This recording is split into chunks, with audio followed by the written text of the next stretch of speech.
Howdy, folks. Welcome back or welcome aboard.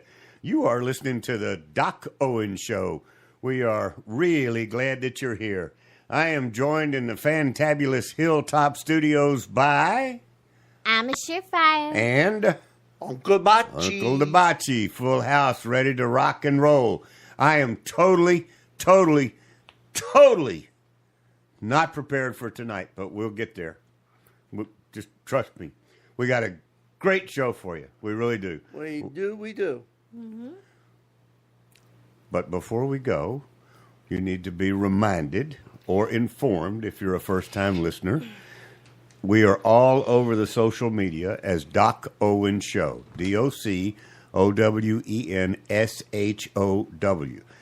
The primary point of contact actually is Twitter, because everything we do goes out as a tweet, and that's the best way to just stay instantly informed as to what's happening on the show.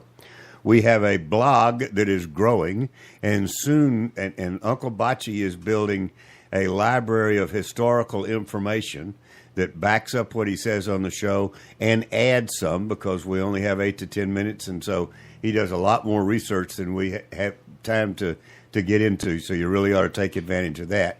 And coming soon, we're going to have a page of links, of internet links, where we gather a lot of our information and sources that we rely on to be like alternate, just strings of thought. It's not necessarily, it's like everything else. Mm-hmm. You gotta bring it all in, process it, and then push it all back out, connect the dots. But what we want you to have some of the access to, some of the things that we do. You may want to sign up for some of the outside newsletters, et cetera, et cetera.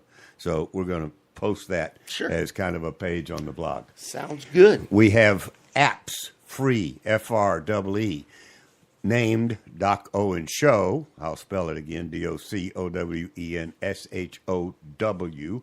Free apps for both iPhone and Android. That's where you can listen to us as a podcast or live, and you will have access to the library of all of our shows, all of our historical information. We begin the show in a very traditional manner, like we just did, and the follow-up to that is Ms. Surefire gives us an inspirational quote, a moment of inspiration, followed by Uncle Bachi with a dot in history, this day in history at some point in the past. Most history is at some point in the past. Okay. Usually, yes. I just happened to think about that. Well, duh. Back to the Future. And then I get to do like a leadership quote or so, and we roll into the show. I'll explain what the show's all about after we do our little front-end piece. So, Ms. Surefire, take it away. And tonight's quote, as usual, comes from brainyquote.com. That's BRAINY quote.com. And tonight's quote comes from a gentleman that I'm probably going to botch up his name, but I think it goes like this. His name was Khalil Gibran. Oh, Khalil Gibran. Oh, yeah. Oh, I said that right. I didn't know him personally, but Bachi did. Yeah.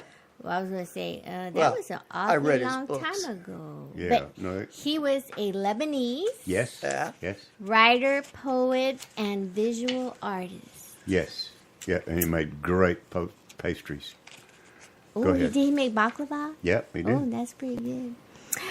So, his quote is, "Life without liberty is like a body without a spirit."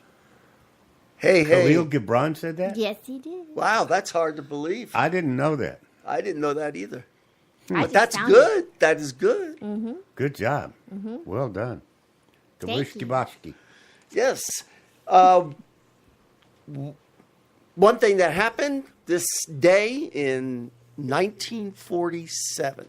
Oh, wait, let me think.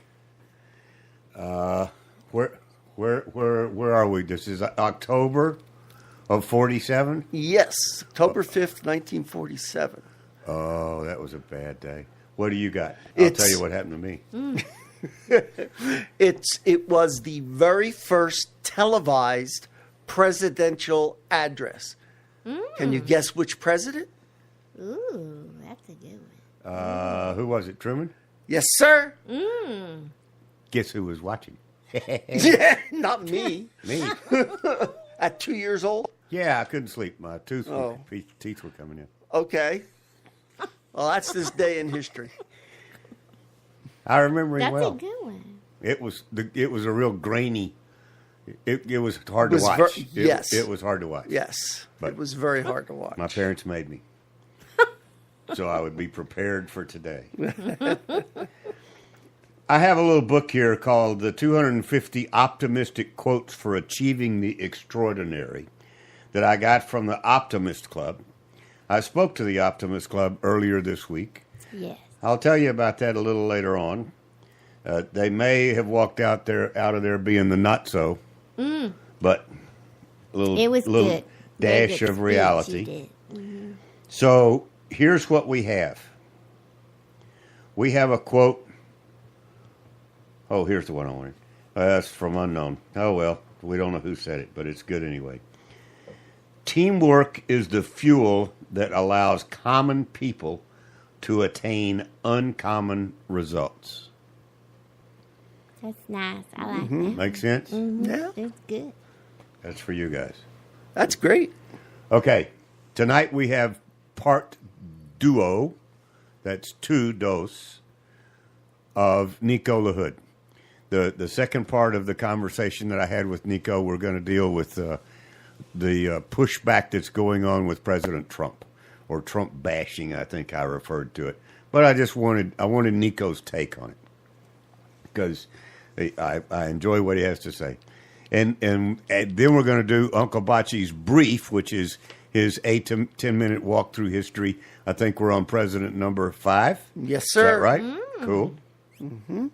And then we will continue our journey, educational as well as thought-provoking, hopefully, into what is affectionately known as the deep state that we introduced about 3 weeks ago. We're still, and it's woven in with current events and how we can either recognize deep state activities or question based on deep state activities. Does that make sense? Mm-hmm. All right. And then we will pay our respects. This is the first time on the air since the horrific event in Las Vegas. We will pay our respects to all of those that were, the families that were completely disrupted, 58 of them, actually 59, including the shooter, or the assumed shooter, and all of the injured. It was... Over I don't want to get 500. into it now Yeah, because we will get into it. But it's a respectful sort of thing for us. This is our first time to hit the air. So I know you've been hearing a lot about it. Maybe you'll get a little different view from us. So, Uncle Bocce, will you walk us through a little bit of President number 5, please? Sure. What? I thought you were switching it. No. No. I'm good. Okay. Thank you. Good. Okay. Yes, we're president number 5, James Monroe, the last of the founding father presidents. Okay. Okay? Recall that we made it to founding father number 4 before we started getting some divisiveness from the people pushing back on the elected president. There you go. And to some, because you told us last week that it was to a pretty strong extent on certain issues. Yes. Maybe not every issue, maybe not as bad as the Trump administration, but the first 3 we sort of sailed through with. So after the first generation, almost, then as the next generation was coming along and becoming part of the American voice, we started getting pushback on the elected president. And so I'll be curious to know what happened with Mr. Monroe. You might be surprised. I hope I am. Okay. This gentleman had an IQ of 121.125.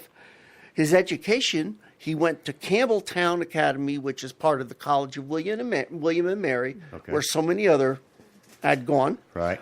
In 1780, he started studying law under Thomas Jefferson. William and Mary was Harvard before there was Harvard. Right? No, it wasn't. It wasn't? No. No, I don't mean literally.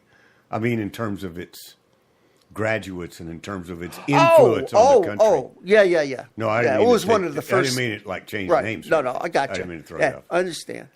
And then he started studying law under Jefferson, and they became very close. His name, believe it or not, is James Monroe. There's no other No thing middle going. name, no initial, Nope. no nothing. Nope. His nickname. This is kind of funny. Last of the cocked hats. Okay. Okay. Yeah. Because of his dress, he was the last person who wore the 3-corner hat. Yeah. Yeah, he was the last one. That's so they funny. gave him that name. That's what he gets for not having a middle name. There you go. I guess. Got picked on him for Got something. it. Yeah. And he's also known as the Era of Good Feelings president. Okay, we'll talk more about that. Okay. He was a Democratic Republican, just like Madison and Jefferson. Right. Again, he was from Virginia. Yeah. So that's 4 of the first 5 presidents were all from Virginia. Okay. Okay, We're Got following that? you. Yeah. Yes, sir. He was 6 feet high, tall. Huge. We'll talk about a little bit about his religion later. He was born April 28th in 1758 at Monroe Hall, Virginia, and he died. Guess what? Guess when he died? July the 4th. Yeah, Yeah. Same day as Jefferson. same day as Jefferson and Adams, only 5 years later. Right. Yeah. Yeah. Amazing, isn't it? 3 of them all died on July 4th, Little Independence Day. scary. Yep, he was 73 when he died. Now, he was interred in what is now called the President's Circle at Hollywood Cemetery in Richmond, Virginia. He originally died. He died in New York City, and he was entombed there. But they later removed him and brought him back to his home state. Was there an uproar over that? I don't think so. Okay. I don't know. Just curious. I don't know. He did have 3 children, one of whom died at 16 months, which was his own son. That's not cool. Yeah.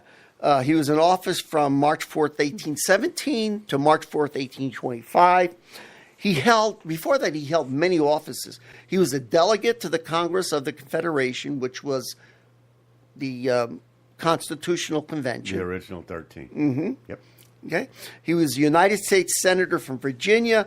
He was a United States Minister to France under George Washington. He was a United States Minister to United Kingdom under TJ, Thomas Jefferson. He was the 12th and the 16th governor of Virginia, not at the same time. Right. Okay. The 7th United States Secretary of State and the 8th United States Secretary of War. And then he became the 5th president of the United States. After all of that. After How all old that. was he when he served as president? Do you know that? Does it? You know jump what? That's out a at you? good question, but it doesn't, Joe. All I know is he died at 73. I get the feeling that a lot of these first round folks were not that old. They really weren't. They weren't. I mean, Yeah. they might chronologically old. Yeah. Like we view Well, that. They I'll were add in that. their at Yeah. the most like their 50s. You know, Yeah. they were, which at the time was a lot older than it is today, but still. Just, Good. I'll add that to my notes, and we'll Yeah, do it'd that. be nice to know. Now, here's an interesting fact. We started talking about presidential salary, Yeah. remember? And it was $25,000. Yeah. Well, I have a little bit A of year, not a month. That was $25,000 a year. Okay. Okay. Adjusted by inflation up to 2014, you know how much that is? $470,000. So they've always made good money. Well, yeah. This is $20,000 more than what our current president gets, which is a pet peeve of mine, but we won't go there. First lady was Elizabeth Monroe, and she was born in New York City. They got married in February of 1786 in New York City, and she died in 1830 in Virginia. The election of 1816 needed 109 electoral votes to win. So James Monroe and his running mate, Daniel D. Tompkins. You just said something there. His running mate. Yes. When did we They're get? starting. That's what they're. It's This is- evolving. Right. This exactly. is the first one, right? Yes. Okay. They now they actually do run with their. Can't fool me. I listened to the podcast. There you go. There you go. Okay, and they were both Democratic Republicans. James Monroe being from Virginia and Daniel Tompkins being from New York. Their opponent was a Federalist. Poor guy. Rufus King, his name was, from New York. He was Now, poor guy for more than one reason. yeah. Monroe won pretty handily because the Sure. Federalist guys, they were just going off the deep end. Well, how hard is So it he to had run against a guy- 183. what Yeah. hard is it to run against a guy named Doofus King? Well, Doofus King, yeah. I So- thought it was Rufus. I what they called him. Doofus. So Monroe won with 183 votes, and Rufus King actually got 34, mostly from, the New England states, Bunch of because that's doofuses. the only place where he was known. There were several others that ran for vice president, which was John Marshall, Robert Harper. Oh, that's in the second one. Okay, I'm sorry. Yeah. So, Hi, Ed. hi, Ed. Hey, yeah. Oh, by the way, Ed. Yes. I have looked into corrupted government presidents, and definitely Jackson is in the top 10. Okay. I don't remember exactly which one because I'm still looking because the list that I had, I don't believe. So I'll have to check the You sources. don't. Yeah. Good for you. Okay. So, Snope it, man. Snope it. yeah. So John Marshall ran, Robert Harper, and there were 4 votes that weren't even cast. Now, that was it. And it was a very simple election. Right. Not really anything going on. There weren't Okay. very many issues. However, the election of That's- 1820, That's why they called it what they called it. What did you say? At the era of good feelings. The era of the good War of 1812 was finished. Right. So, things were going along could pretty move good. on. Everybody. Yeah. Right. Okay. Okay. So, 1820, you need 117 to win. Well, guess what? Monroe and his running mate, same guy, ran, and they were totally unopposed because the Federalists were done. Okay. Okay, and so he won every single electoral vote except one. There was one guy who said who decided to vote for John Quincy Adams, and the story goes the only reason he did that was because he wanted President Washington to be the only one who won unanimously. But that's probably not true. But Actually, that's I the could story. believe it was true. Yeah. And it's that- easy to believe that. And yes. I'm okay with that. Okay. And his cabinet, he did not add any. He picked his own people. And the funny thing is about his cabinet is that most of them stayed with him for all 8 years. So Well, it was the era of good feeling. He did a good job. Some notable events. And now I'm getting up against time here, boy, and I'm not even getting anywhere. There were 5 states that joined the Union: Mississippi, Illinois, Alabama, Maine, and Missouri. They all joined during his terms. In that order? Yeah. Okay. Okay. And he had court appointments. He only made one Supreme Court appointment, but he had about 11 or 13 to the district courts. He did not. Right. He did not appoint anyone to the circuit court. Okay. Okay. So that was 21 new judges. And I guess my time is up, so we could stop there. And my goodness, that was only page 8. Out of how many? Out of- I mean, if it's out of 9, no big deal. Well, but- I have large print, so no, Good. it's a lot of, it's a lot of. When I post this out on the website, though, I bring it back down as far as the font is right, concerned. but you're coming back next week, aren't you? No, No? Well, then. yeah, no, I'll go be then. back next Oh, week. okay. Well, then. Yeah, so we'll be looking at Turn domestic policy, foreign policy, and a bunch of other different things. Snub the corner on the page so you'll Yep. know where you are. I know where I am. Okay. Thank you. That's it. No? What? Oh, Uncle Bocce. That's right. Guys, They have to remind me every week, people. I mean, this is an ongoing thing. I'm Uncle Bachi, UNCLEBACI at DrOwenShow.com, and I need your letters. I need to hear what you want to hear.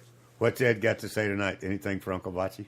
No, okay. Not yet. If you listen to us live on Thursday nights on Spreaker.com, we don't put that out there very often because we're just all over the place in terms of rebroadcasts.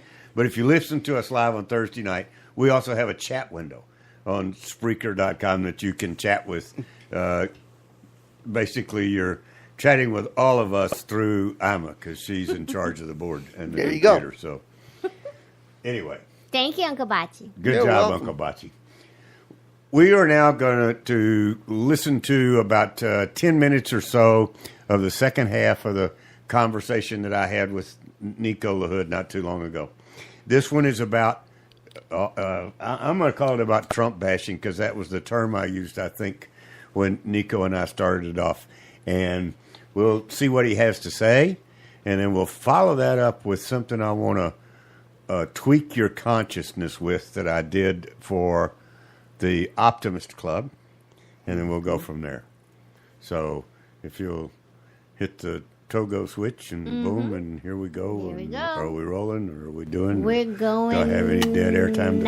I have to tiptoe sort of because Nico and I don't like to talk air quotes politics because we both feel the same way about it.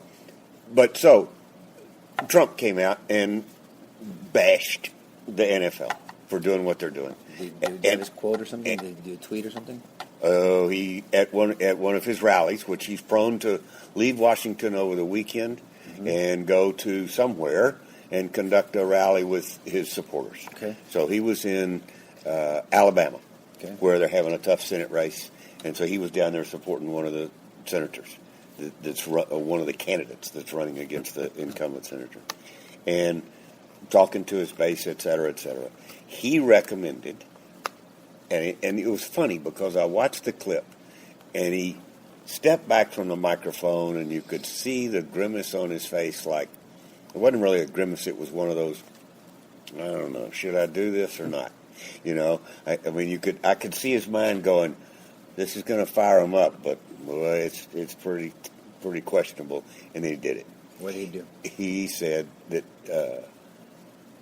and he used the SOB term. He said, He said the words. He said the words. Okay. He said, you fire the SOB. Fire who? The players? The player that took a knee. Okay. Any player that takes a knee, fire him. Get him out of here. You know, his famous, you're fired. And it got him fired up. Well, it also fired up the people taking a knee. So that's why this weekend was so a big deal, huge and a big deal. And instead of having 14 players taking a knee in the entire NFL, we had over 200. So it brought something to the surface, and the complaint or the pushback was that, you know, he's the president of the United States. He shouldn't have said anything. This is none of his business. This is private enterprise. Yada yada yada. And I was like, you know what?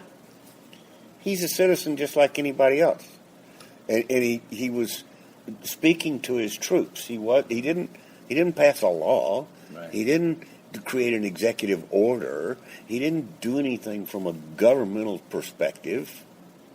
He was talking about capitalism. I didn't see what you're talking about. So good. But I can get your get my opinion. My initial thoughts. I'm just telling you what's coming to my mind. There you go.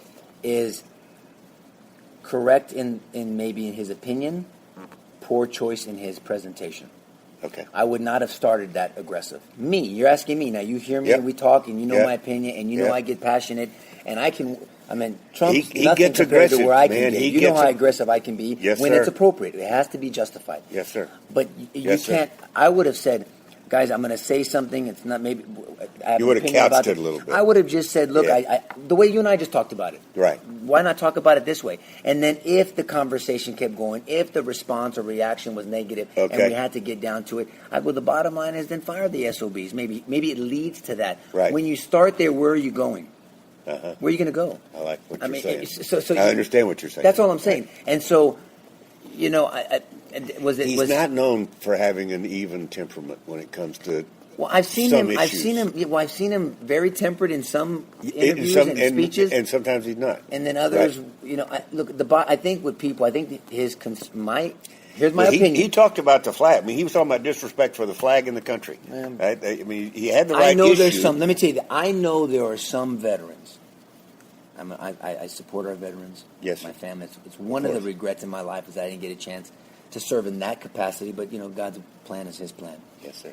I know some that would not only start there but even higher, and you cannot.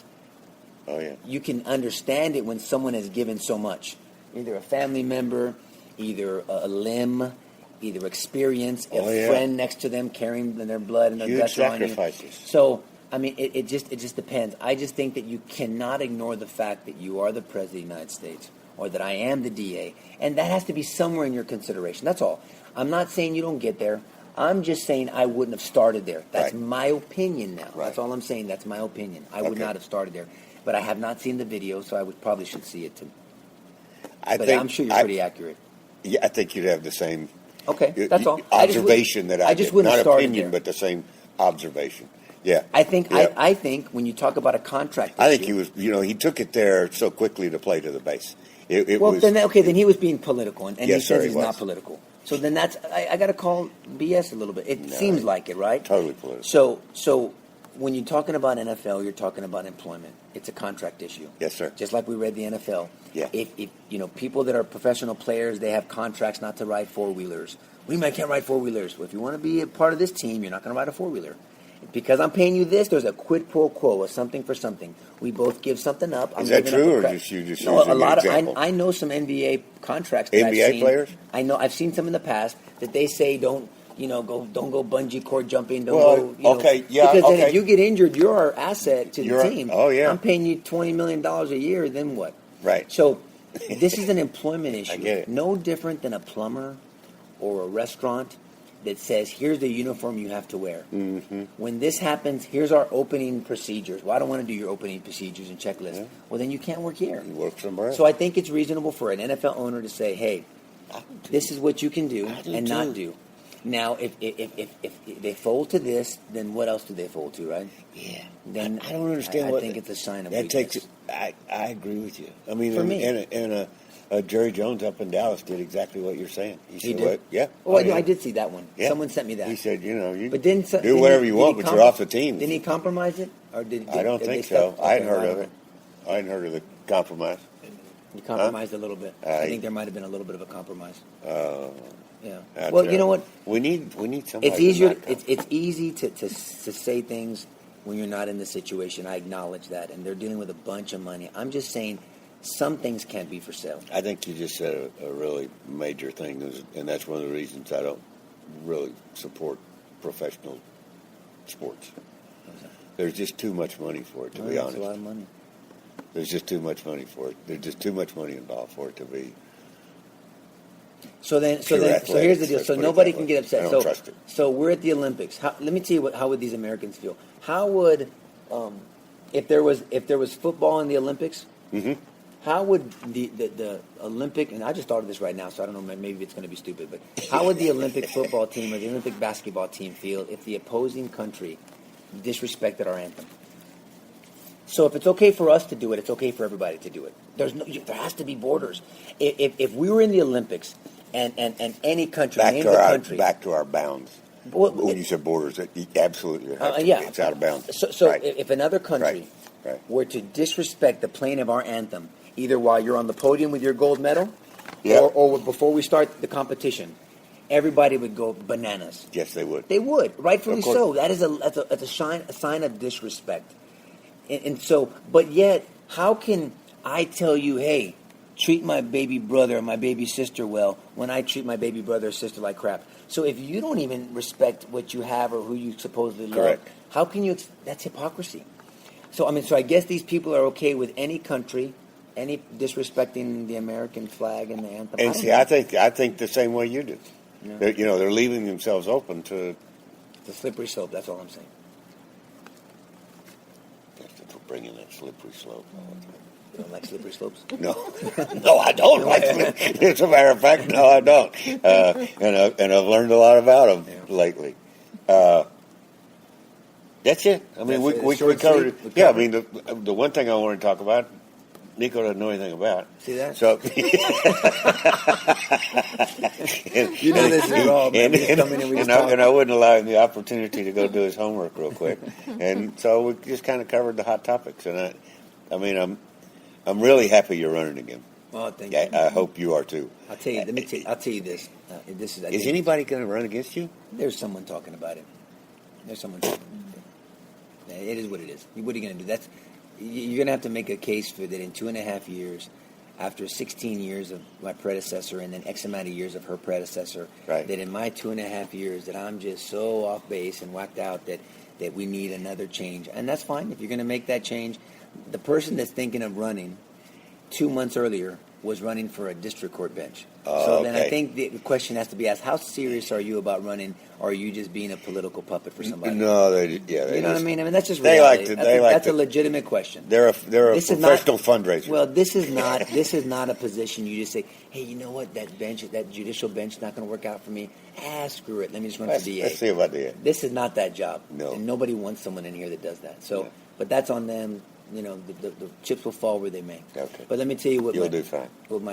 I don't worry about it. I'm just going to be myself. But my daughter said something about a month ago. This is before she heard of I had an opponent or whatever.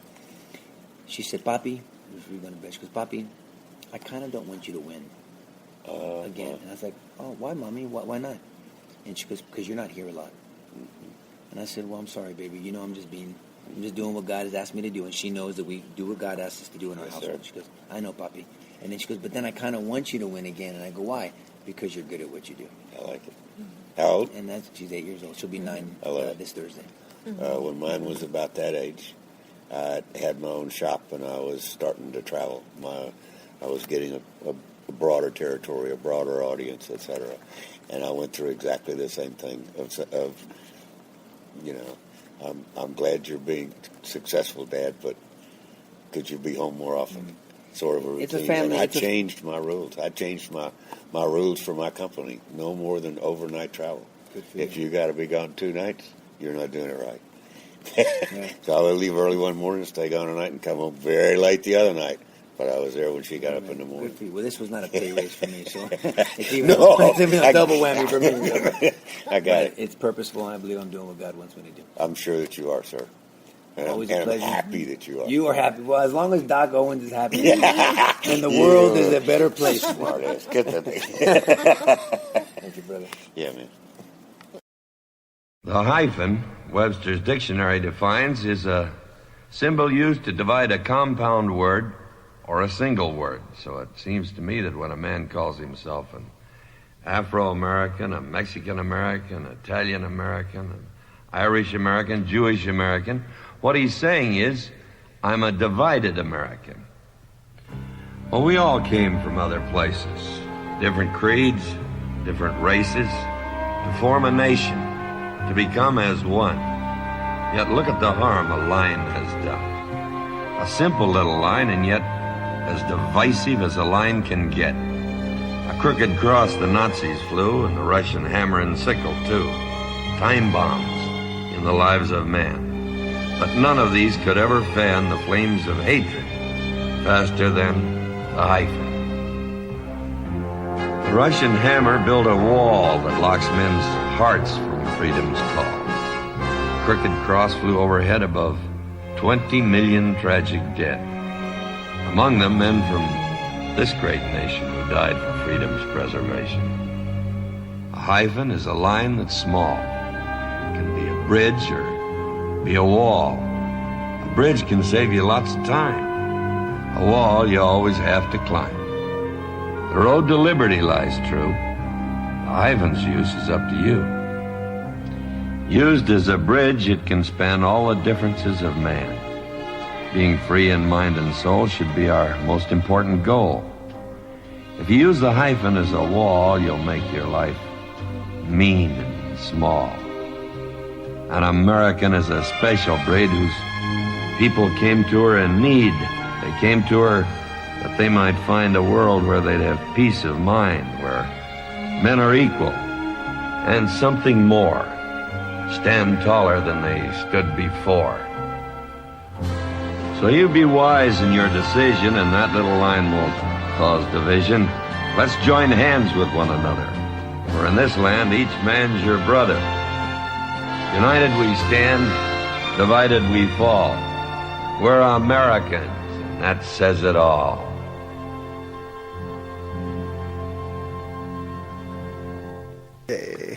If that man sounded like he was bigger than the entire room, there's a reason for that. He was. He was, yeah. He really was. That was the Duke, John Wayne, and a poem called The Hyphen. And what makes me think about that, which I get an opportunity to think about that way too often, and I bring it up for you so that the next time you hear somebody referring to a fellow American as a fill-in-the-blank dash American, as in Asian, Mexican American, Black American, I don't know, Puerto Rican American, whatever. German American. Anything that there is with a dash in front of it is an intent to divide us. It is an intent to categorize, classify, and separate us as one nation. Now, who's behind that intent? The challenge is when you ask that question, it calls to mind that you're looking for the name of an individual or a particular group, right? I did give a presentation to the Optimist Club, and we talked about this very topic. The hyphen American came up as a result of talking about the incident in Las Vegas. All right? We'll kind of circle around to how it all tied together in the conversation. But it is something that was started, I remember it all too well, in the late 50s and or early 60s. We started hearing about hyphenated Americans. And I remember thinking at the time as a youngster, as a teenager or early in my 20s, that first of all, I didn't like it. I found it offensive. And I didn't think it was going to end well. I didn't see the purpose. But supposedly at the time, and for those of you who are not of that age and don't remember, and to you I'm talking history, just like Uncle Bocce would be. And that's good. If you're listening, I appreciate that. That's exactly where you should be and who we're wanting to talk to. But it was a divisive tone that everybody supposedly had to use it in order to be, wait for it, politically correct. We were being offensive if we didn't do that. And wow. It was if I remember correctly, I can't remember whether it was a Black American first or Afro American first. I think it was a switch from, but if we didn't put the hyphen in front of it, the non-hyphen people were being insensitive to the other races that were involved. Mm-hmm. And yet I don't ever remember anybody using the term white American. Mm-hmm. So they did two things.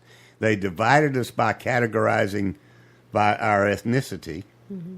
and the color, actually three things, and possibly the color of our skin. And they set the white American apart as the inflictor of the wounds on all the others. So if you think about it, this crap's been going on for 50 plus years. Mm-hmm. And that's what a lot of us, particularly in the independent media, preach. It's not a good thing. No, it's not. And you must correct people when you hear it. I know I did, yes. Yes, you did. Mm-hmm. And you politely, sure, but firmly, help them understand the error of their ways, and help them understand how divisive being like that is. Right? We're all in this together. And quite frankly, the reason it came up was because President Trump was referred to as a white supremacist. Now, where that came from, what is it in his actions that make you think that? That would make anyone think that? I truly would like to know. I don't think there is any. You know? But just so the audience will know, the three of us are white. So are we blind to the fact? Or are we just not buying into the rhetoric? I like to think we're not buying into the rhetoric. Yeah. No, exactly. Exactly. You got this look on your face like, Doc, why would you say that? There were so many things just going through my mind right now. I can't strain them out. I'm sorry. Well, that's what you- this part of the got- show is about. Yeah, Is asking a lot of questions that hopefully the listeners will go, Yeah. what? And I don't step up here to preach. Right. The emphasis that those who have perpetrated this Yes. hyphen America, Yes. they want division. They want to make us into small groups because it's easier to control small groups. Yes. The people on the other, what they should be doing is using just Americans, and that shows the unity of all peoples in America. Okay. No matter what hyphen you want to put that later. And this they that want to categorize that Uncle Bocce just referred to is what is now called the deep state. Yeah, It's I what wanted to be three nice. no, Yeah, go ahead. we need to put the label on it because I talked about the deep state to the Optimist Club, and a bunch of them came up and asked me to define it. What does that mean? They'd very rarely heard the term because of their news sources. They really didn't.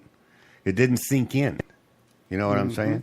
So I took them back to, just like we did our listeners 3 weeks ago, to the Eisenhower last presidential address when he was leaving office about the military-industrial complex.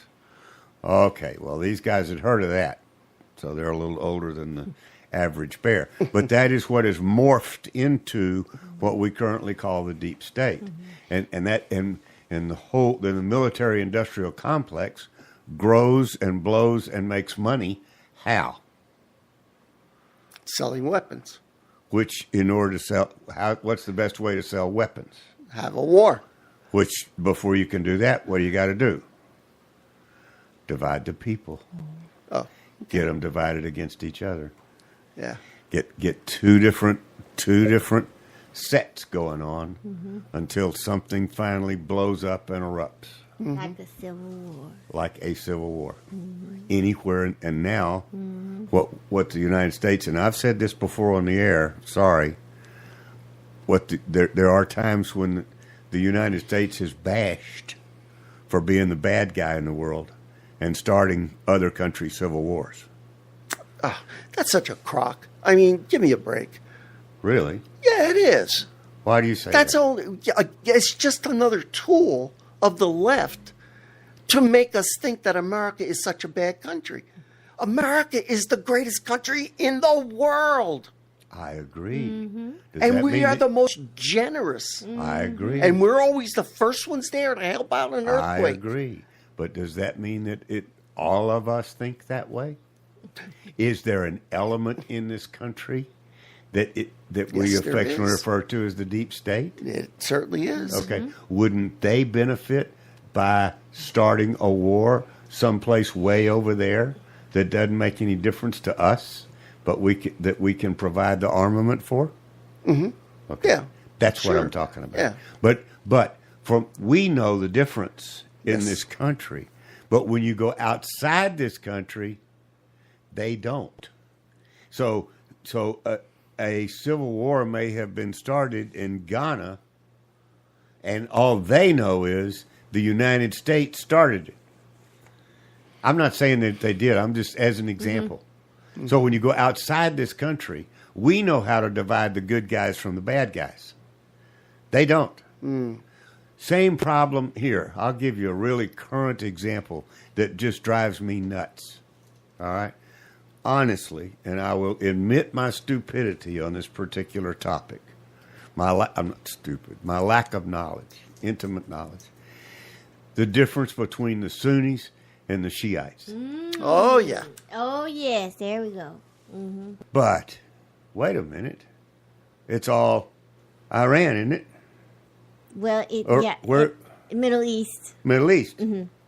You see what I'm saying? Yes. Yeah. So to us, it's the Middle East. But if you talk to somebody that's from there or that knows about that sort of stuff, whoa, wait a minute. There's two completely different factions, and you need to know this. And, the Sunnis do this, and the Shiites do that, and yada, yada. It's as if somebody is explaining Democrats and Republicans to them. If you see what I'm saying? Yes. Yes. So makes sense. We have to back up and look at ourselves as they see us. Is what I'm saying. Well, like the great devil. No, yes. If they've been touched by the bad element that's in this country, I'm absolutely convinced the deep state is real. Don't ask me who it is or who's behind it or who's funding it. I could give you some names. I could too. But they're not the only ones. It's also referred to as the New World Order. I mean, it has a lot of different names, but let's just say it is the anti-American aspect of America. All right, which has always been here as a result of our Constitution and the right to free speech and this sort of stuff. It's always been here. But now you're including the regulators, the bureaucrats. Absolutely. Okay. Who make laws and they don't have the right to make law. But that's who you're including in the deep state. Because what happens is we elect unknowingly or knowingly advocates of deep state type platforms and ideas. And then they get embedded into the government. More and more every year. Yeah. It's growing exponentially because what's happened is, and what they do is they come in as a political appointee, and then before that particular leader leaves office, they morph from a political appointee to a government employee with rules and regulations that prevent us from firing them, and they sit there and constantly subvert what we're trying to do. And that's what led me to the Trump conversation, the fact that that's exactly what you see going on. I mean, it's a textbook version of and the challenges, and I think we talked about it on air potentially, that's what you see going on in Washington because Trump is shining a light. That's right. On all the rats, and they're scurrying for the corners to try to get back in the dark. Not knowing what they're doing. Right. So, I mean, so take that to Vegas. One of the things that Nico has taught us as a show, and hopefully has taught you as the audience, is one of his favorite phrases. Do not react, but respond. It fits perfectly. Thank Go you. ahead. Keep going. Okay. It's So, and he's absolutely right. Yeah. And that doesn't mean that when the thing happened in Vegas, that doesn't mean that I didn't start paying attention immediately. That doesn't mean that it got me up in the middle of the night to watch the Twitter feed, to watch the YouTube feeds, not to watch television. I don't care what television has to say. For one, anything that's on television is repeated on the internet, so I can see it there. And not only that, it's all and I don't have to see. I don't have to listen to all the garbage going on around it. I can make my own decision watching the broadcast. Yeah. But more and more and more is coming out about this incident, not making it any less horrific and not making it any less painful or embarrassing for the country or anything else like that. It is bad. To all of you out there, the guns did not go off by themselves. That is absolutely right. That's true. It was found that there was apparently at least one person firing those guns. So cut the crap with taking the guns away. Ain't gonna sound Guns dang don't mean. do anything. Oh gosh. What?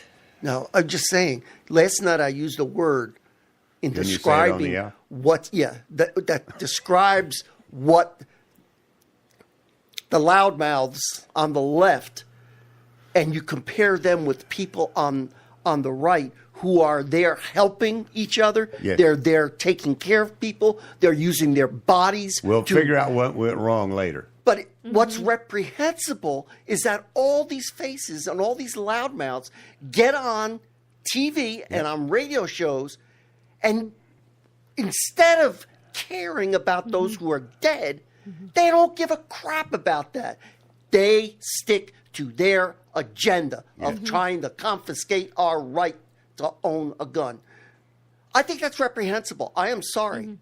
You know, Folks, you can I- discipline me after the show. but- I apologize.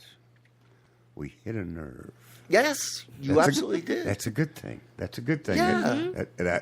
I hope we do the same thing with the rest of the audience.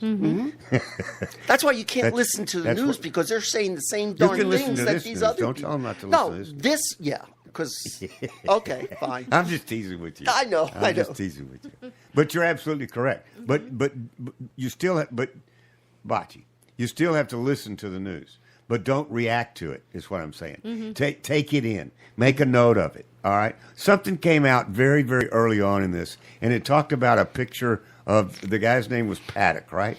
Is Yes. that right? Yes, Show- Stephen Paddock. Stephen Paddock. Stephen Paddock. Okay. Yeah. And something flew across the screen. You know, these Twitter things, when you're reading from Twitter, they're going, you know, and you're just taking it all in as you can. And I saw something about MS-13 and, you know, the gang, the Mexican cartel drug gang they are hired assassins. That's what they do for a living. All right. And they supposedly have a contract with ISIS to do ISIS's work as required. And so it came up that this guy, Stephen Paddock, had a 13 tattooed on his neck. Right? I saw that coming across. And I thought, I saw that picture of Stephen. I saw that picture a lot. I slowed down. I went back and I took a look and I blew it up. Big number 13 right on the front of his neck. Really? Yes. Good for you. So that's not, but that's You won't just hear one. that on the news. You won't, and but that's just one little tidbit That's true. of what's out there, and you too can piece it together yourself, and actually feel better about. You're not going to feel better about the event. You're not going to feel better about the reaction or anything like that. But you need to feel better about yourself and your ability to discern and ascertain what's real and what's not real. And when you figure out how to do that, then you can start paying attention. Then you can truly know what's going on around you. When things flash across your eyes, you can just sort of put it in the background and say, oh, that's just noise. That's just somebody trying to... Front row. Time to go. You have been listening to the Doc Owen Show. Thank you so much for having us. We really appreciate it. Now go out there this week and take care, pay attention, and God bless. Bye-bye, folks. God bless.